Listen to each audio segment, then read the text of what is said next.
album was another top fiver. Was your first best of album, 12 Gold Bars. But I believe that during the promotion time of it, you were having severe back problems, weren't you? Yeah, I thought that was an amazing title for us.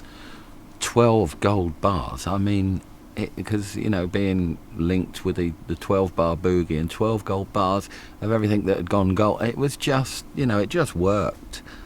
And, I suddenly got ill. I don't know why. It was just the onset of, arthritis started to hit me in my lower back.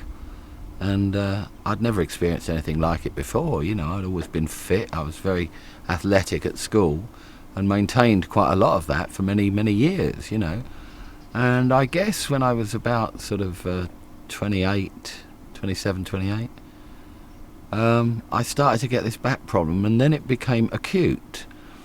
And in the end, I couldn't stand up straight. I just couldn't.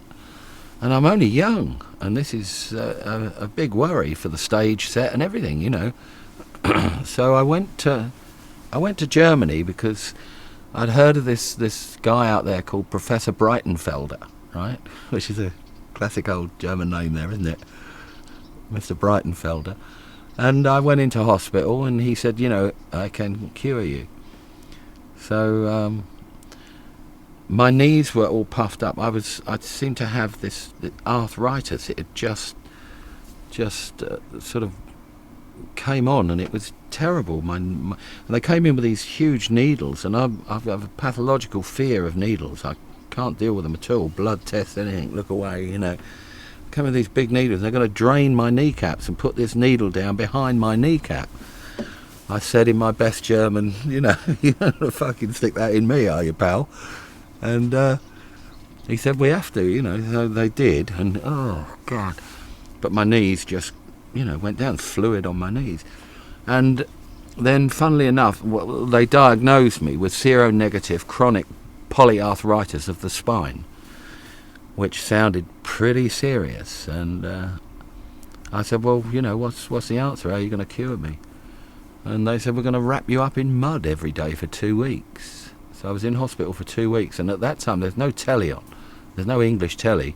Nothing really started in Germany till sort of 5 o'clock, And then it was all German telly, and God, once again I was bored, senseless. And I'm laid there.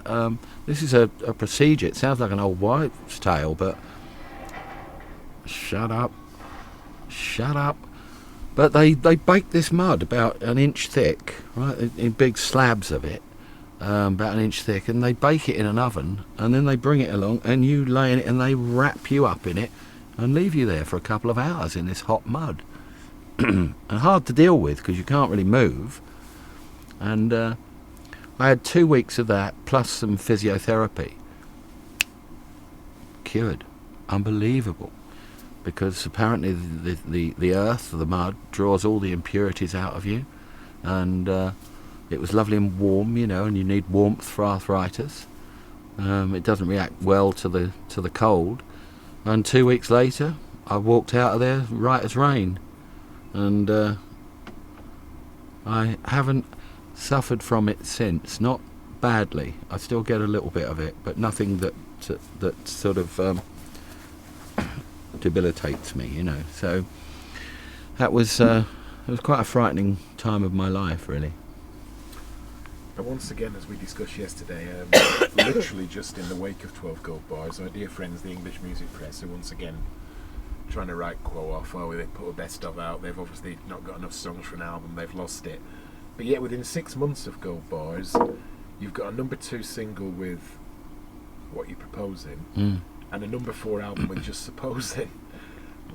What are these guys on? What are they actually doing while all this is ongoing? Well, I think that was the onset of, as we discussed yesterday, about, if we tried to do something different, then they would say, why don't Quo just stick to what they do? And then if you do what you do, they say, same old thing from Quo. So, we decided just do what we want to do. And Proposing, what a great song, And that's just the way it was. And that was the time where we started to think to ourselves, well, fuck fuck these critics. Who are they to say that we're good or we're bad. We've got a few million fans out there really love, around the world, love what we do. And we're listening to these tosspots, saying, oh, it's not very good, 2 stars, So we then started to dismiss it completely. Don't look at it, or look at it and laugh, Let them say what they want. And it was a good attitude to have because, we had the firm belief in what we did and we knew that we were good. And if you started taking that shit in, I mean, it could destroy you. What do we do, But we just stuck to our guns and and continue to do what we do. And here we are 35 years later, so fuck 'em. I was going to say there's a few musicians have said this. There's a great quote from Roger Daltrey. He said, I think we all had a good run. We went from about 68 to about 75, 76, where it was all down to us. And then suddenly this new thing, punk rock, came along, and we were all supposed to be old farts, and we were all dismissed as never making another great album. So he said, I think it was the first time you actually Excuse me. had to pick your game up. What effect do you think punk rock had on its quo, if any? Well, I don't think it affected us at all, really.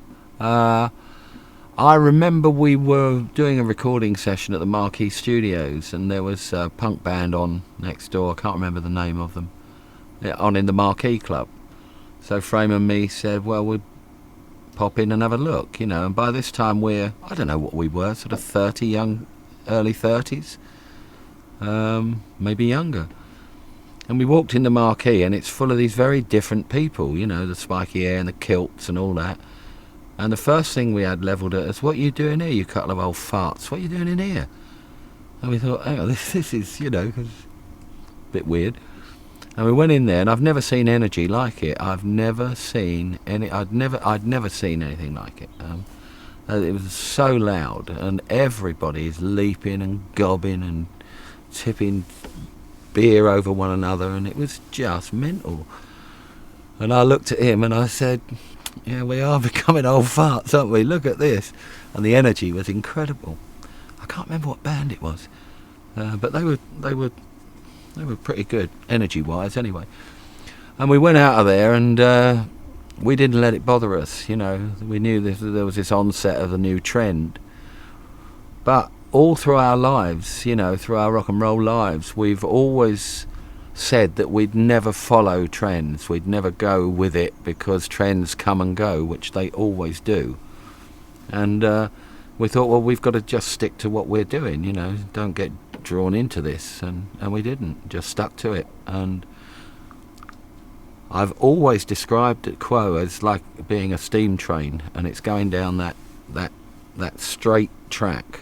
And it's powerful, and it's pumping along this track, a real old proper steam engine, and all the trends are in the way, and it just knocks them all out of the way, and we just plough on. Nothing's going to stop this engine, which is Quo. That's why we always looked at it, and nothing ever has.